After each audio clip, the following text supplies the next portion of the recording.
কোটি ডলারের প্রচারণা ও শক্তিশালী রাজনৈতিক সমর্থনকে পেছনে ফেলে মিশিগানের ডেমোক্রেটিক সিনেট প্রাইমারিতে বড় জয় পেয়েছেন আব্দুল এল সাইয়েদ। কংগ্রেস উইমেন হ্যালি স্টিভেন্সকে হারিয়ে তিনি ডেমোক্রেটিক মনোনয়ন নিশ্চিত করেছেন। তার এই বিজয় প্রগতিশীল শিবিরের শক্তি বাড়িয়েছে। মিশিগান থেকে ওয়াশিংটন, এই জয়ের প্রভাব কত দূরে যাবে জানুন প্রতিবেদনে।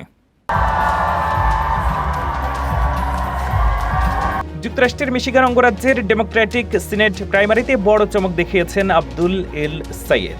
হাড্ডাহাড্ডি লড়াইয়ে কংগ্রেস উইমেন হ্যালি স্টিভেন্সকে পরাজিত করে ডেমোক্রেটিক পার্টির মনোনয়ন নিশ্চিত করেছেন তিনি। এই বিজয়ের মধ্য দিয়ে শুধু একটি গুরুত্বপূর্ণ নির্বাচনী লড়াই নয়, বরং ডেমোক্রেটিক পার্টির ভবিষ্যৎ রাজনৈতিক দিক নির্দেশনা নিয়েও নতুন আলোচনা শুরু হয়েছে। We all knew they were going to spend their money. We didn't know they were going to spend $70 million of their money. সাবেক জনস্বাস্থ্য কর্মকর্তা আব্দুল এল সাইয়েদের জয়কে অনেক বিশ্লেষক প্রগতিশীল রাজনীতির একটি বড় সাফল্য হিসেবে দেখছেন। কারণ নির্বাচনের শেষ পর্যায়ে তাকে থামাতে ডেমোক্রেটিক পার্টির শীর্ষ নেতারা হ্যালি স্টিভেন্সের পাশে দাঁড়িয়েছিলেন। মিশিগানের গভর্নর গ্রেচেন হুইটমার প্রকাশ্যে স্টিভেন্সকে সমর্থন দেন। বিদায়ী সিনেটর গ্যারি পিটারসও তারই পক্ষে ছিলেন। এছাড়া স্টিভেন্সের প্রচারণায় বিভিন্ন সুপার প্যাক ও বাইরের সংগঠন মিলিয়ে প্রায় $65 মিলিয়ন ব্যয় করা হয়। কিন্তু এত অর্থ ব্যয় এবং প্রতিষ্ঠিত নেতৃত্বের সমর্থনও শেষ পর্যন্ত এল সাইয়েদের বিজয় ঠেকাতে পারেনি। নির্বাচনী প্রচারণায় এল সাইয়েদ সাধারণ মানুষের স্বাস্থ্যসেবা নিশ্চিত করা, কর্পোরেট অর্থের রাজনৈতিক প্রভাব কমানো এবং শ্রমজীবী মানুষের স্বার্থকে অগ্রাধিকার দেওয়ার প্রতিশ্রুতি দেন।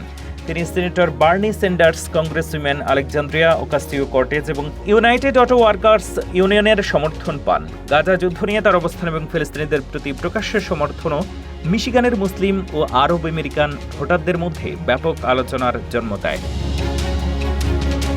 এখন আগামী নভেম্বরে এল সাইয়েদের মুখোমুখি হবেন রিপাবলিকান প্রার্থী এবং সাবেক congressman Mike Rogers. President Donald ট্রাম্পের সমর্থন নিয়ে রিপাবলিকান মনোনয়ন নিশ্চিত করা রজার্স ইতিমধ্যেই সাধারণ নির্বাচনের প্রস্তুতি শুরু করেছেন। রাজনৈতিক বিশ্লেষকদের মতে এই নির্বাচন হবে 2026 সালের সবচেয়ে গুরুত্বপূর্ণ সিনেট লড়াইগুলোর একটি, কারণ এই আসনের ফলাফলই নির্ধারণে গুরুত্বপূর্ণ ভূমিকা রাখতে পারে যুক্তরাষ্ট্রের সিনেটে কোন দল সংখ্যাগরিষ্ঠতা ধরে রাখবে। মিশিগান বহু বছর ধরেই যুক্তরাষ্ট্রের অন্যতম গুরুত্বপূর্ণ ব্যাটল গ্রাউন্ড অঙ্গরাজ্য, তাই এখানকার প্রতিটি ভোট জাতীয় রাজনীতিতে বড় প্রভাব ফেলে। আব্দুল এল সাইয়েদের এই জয় ডেমোক্রেটিক পার্টির প্রগতিশীল শিবিরকে নতুন আত্মবিশ্বাস দিয়েছে। একই সঙ্গে এটি রিপাবলিকানদের জন্য একটি বড় রাজনৈতিক চ্যালেঞ্জ তৈরি করেছে। এখন সবার নজর নভেম্বরের সেই বহুল প্রতীক্ষিত নির্বাচনের দিকে, যেখানে নির্ধারিত হতে পারে শুধু একটি সিনেট আসনের ভাগ্য নয়, বরং যুক্তরাষ্ট্রের ক্ষমতার ভারসাম্য।